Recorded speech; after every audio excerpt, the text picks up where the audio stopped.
Ito yung uri mo na hindi kailangan talagang nagbablog eh. Nami-mislead mo yung mga tao, nililin lang mo yung mga tao. Ang dahilan ay hindi mo man lang masabi kung ano yung aking mga panlilang na sinasabi mo rito.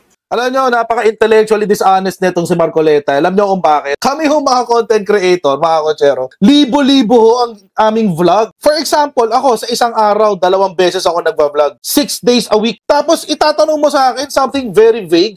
Ibibigay mo lang sa akin title. Ito mga kotsero, let's get the ball rolling. Ano nangyari? Marcoleta, kung meron man akong natitirang respeto sa'yo, this time wala na. Wala na talaga. As in, said na. Ubus na. Oo. Wala na talaga. Oo. Bakal sa bakal na talaga. Kaskasang bakal na to, guys. Kasi wala na. Wala na talaga. Oo. Sasaabog ang makina ko dahil sa'yo. Oy, by the way, shoutout Duterte Duwag 38. Tapos magpo-post si Bayad Bay. Magpo-post siya. Bayaderos lang sa kalam.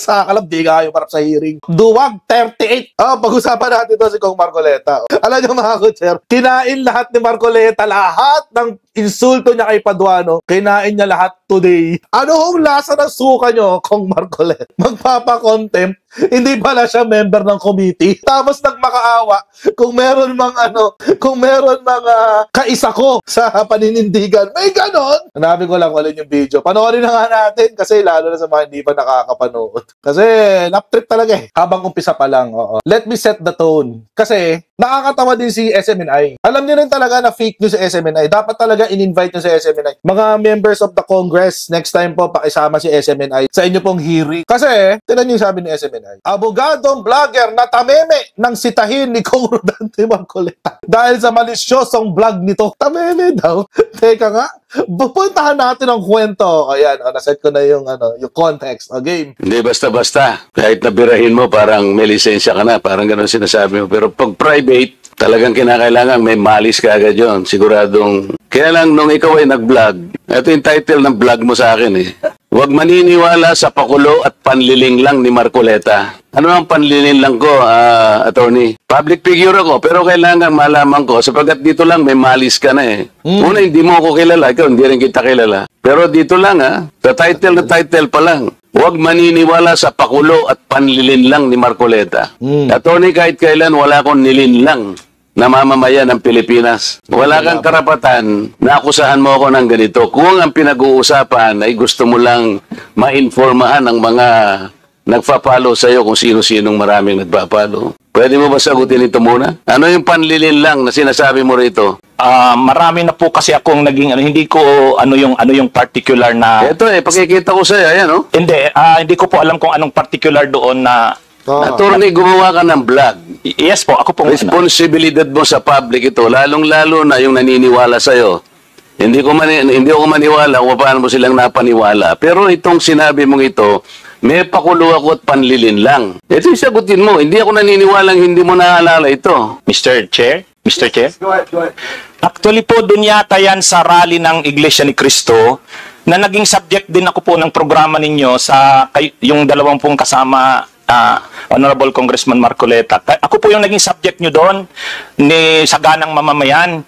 Kasi ako yung nag-comment na sabi ko, dapat yung Iglesia ni Cristo, kung talagang malaki yung mobilization nila, doon nila gawin sa Luneta. Huwag sa Liwasan. Yun yung kasi, pag sa Liwasan... Attorney, huwag mong nililihis ang usapan, Ang pinag-usapan yung panlilin lang na sinasabi mo at pakulo. Walang kinalaman yung rally ng INC dito. Doon ko po kita, Honorable Congressman Marcoleta. Anong panlilin lang ginawa ko doon sa rally? Yung po yatang speech nyo doon sa speech. Hindi pa yata. Kailangan siguruhin mo. Nagsalita ko doon. Anong parte ng speech ko? Ang nilinlang ko ang mamamayang Pilipino. Honorable Congressman Marcoleta, yung reaction ko po yata yung speech nyo po doon sa stage. Ano nga? Kung alam mo yung speech ko, ano yung panlilinlang doon? Tingnan ko po dito sa kung ano yung... Ang dami ko na po kasi naging content tungkol. Hindi ganun. Ako kapag sinabi ko, alam ko ang pinagbabasihan ko. Kahit matagal na yon, maaalala ko. Pag nilinlang ako ng isang tao, alam ko. Problema sa inyo, hindi ko nilalahat ang vloggers, Ako, hindi ko minamasama yung vlogs. Yan ay part ng ating free speech. Expression. At yan ay ginagaranti ng ating saligang batas.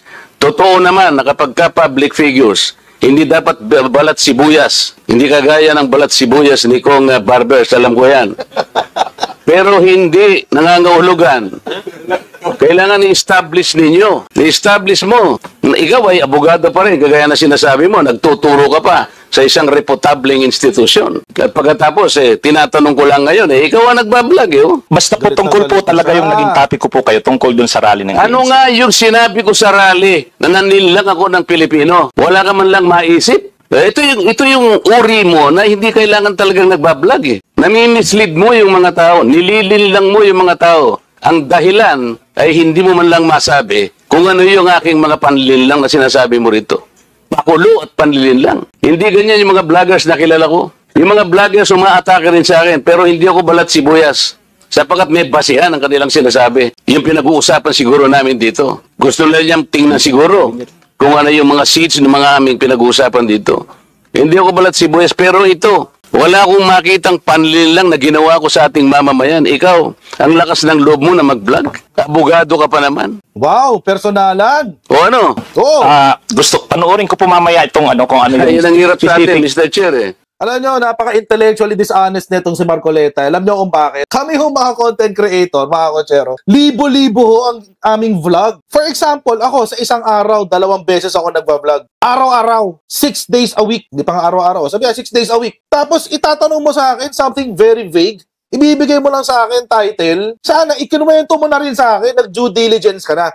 Sana ikinuwento mo na sa akin, ito yung sinabi mo sa vlog mo, dated ganito, etc., etc., etc. Ganun yun. Wag mo kaming dadaanin sa drama kung Marcoleta. Dinaan mo kami sa drama eh. Dinaan mo kami sa angas eh. Alam nyo kasi mga kotsero, syempre, si Attorney Enzo Recto, naturally isipin niya, ano yung sinasabi niya? Hindi ko alam. Ang dami-dami kong binablog. Kung ako nga lang, mga coach, kasi ako bastos ako eh.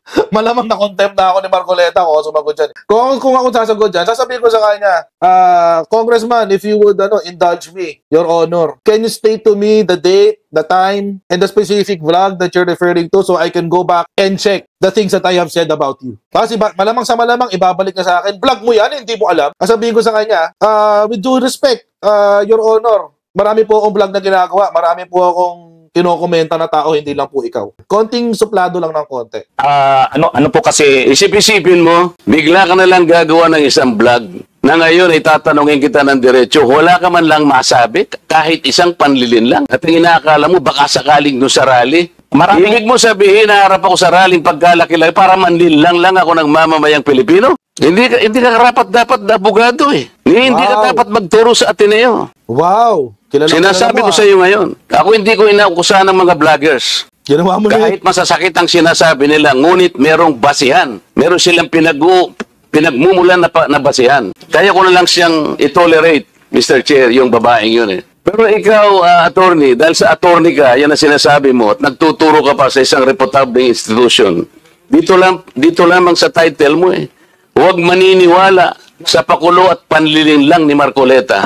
Pagkatapos tatanungin kita ngayon kung anong panliling lang ang ginawa ko, wala ka man lang masabi. Kaya naman kitang idemanda pero hindi na kita pagtitsagaan eh. Kung ikaw lang. Gusto ko lang malaman ng mga tao na walang basihan tong ginagawa mo. Para sa akin, sapat na.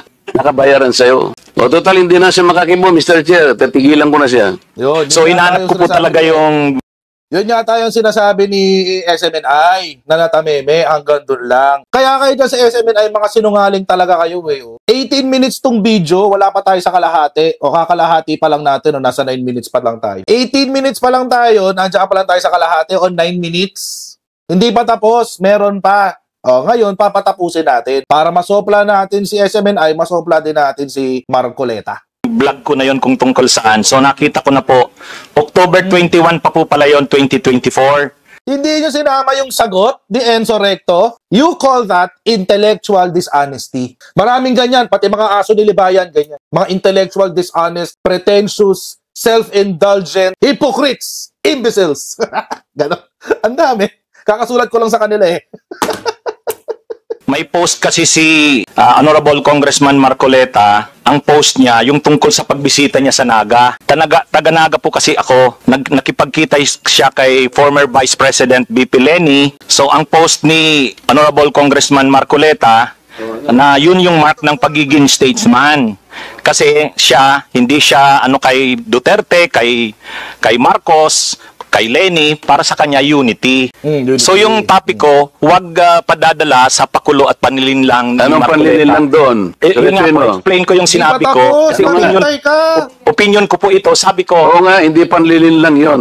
Hindi pa nga tapos. Nakipag-handshake ako.